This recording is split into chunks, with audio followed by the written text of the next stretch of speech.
про зведення від нашого Генштабу. Вони пишуть про те, що за минулу добу відбулося на фронті 115 бойових зіткнень. Найбільше російських атак було на Бахмутському, Авдіївському і Новопавлівському напрямках. Для прикриття своїх штурмів окупанти задіювали авіацію.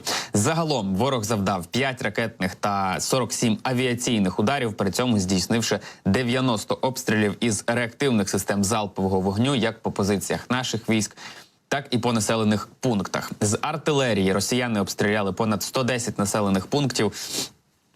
На жаль, йдеться традиційно про Чернігівську, Сумську, Харківську, Луганську, Донецьку, Запорізьку, Дніпропетровську, Херсонську та Миколаївську області. Якщо говорити про окремі ділянки нашого фронту, почнемо із Куп'янського напрямку. Там українські захисники і захисниці відбили 9 російських ворожих атак в районі населених пунктів Берестове і Новосергіївка, це Харківщина, і Стельмахівка на Луганщині. На Лиманському напрямку росіяни намагалися 13 разів штурмувати позиції наших військових.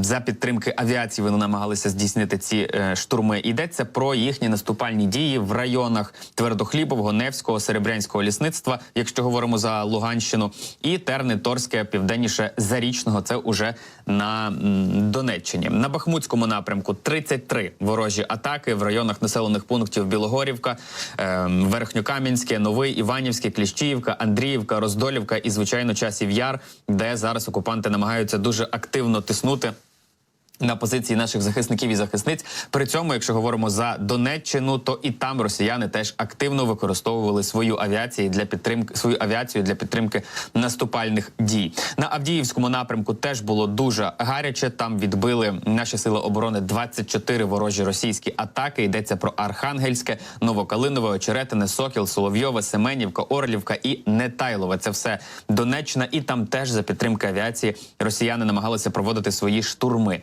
На Новопавлівському напрямку сили оборони продовжують стримувати ворога в районах Костянтинівки, Георгіївки та Урожайного. Це теж, я нагадаю, Донеччина. Там за підтримки авіації окупанти 20 разів атакували, намагалися атакувати позиції наших захисників і захисниць.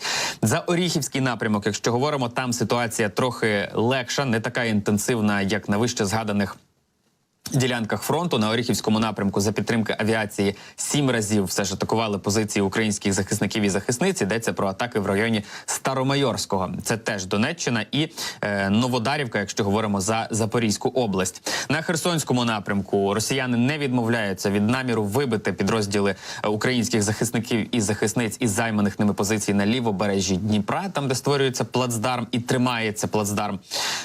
І за минулу добу там було 3 безуспішні атаки на позиції наших захисників і захисниць. Там ці атаки ніколи не зникають, вони стабільно тримаються в проміжку від 3 до 7, інколи 10, але вони регулярні. Таким чином росіяни не дають можливості нашим силам оборони або розвивати плацдарм, або якось приділяти більше уваги тому, щоб, можливо, розширювати його і надалі вглиб уже тимчасово окупованих територій. Тому там регулярно окупанти теж здійснюють штурми для того, щоб просто тримати скованими наші сили оборони.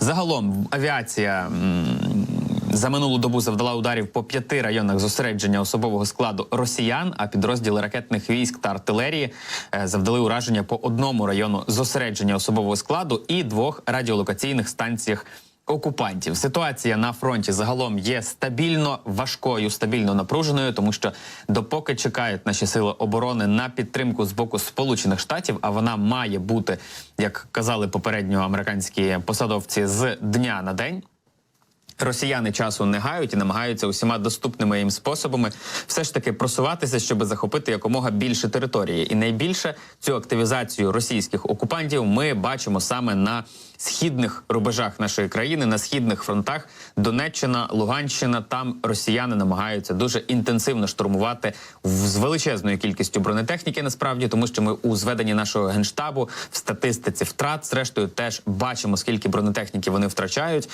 З величезною кількістю піхотних штурмів, це підтверджує кількість знищених окупантів, яка в останні дні коливається від 1000 і вище. І, зрештою, авіацію теж росіяни дуже добре зараз застосовують, тому що розуміють, що у них є вікно можливостей, чи вікно часу, можна назвати по-різному, допоки ця американська допомога не приїхала у належній кількості, з надійною логістикою, тому що допоки вона прибуде в Україну, це одне, а надійно її розподілити і постачати між різними підрозділами, бригадами і полками Сил оборони України – це вже зовсім інше. Цей процес теж потрібно налагодити, і росіяни намагаються якраз цим і скористатися.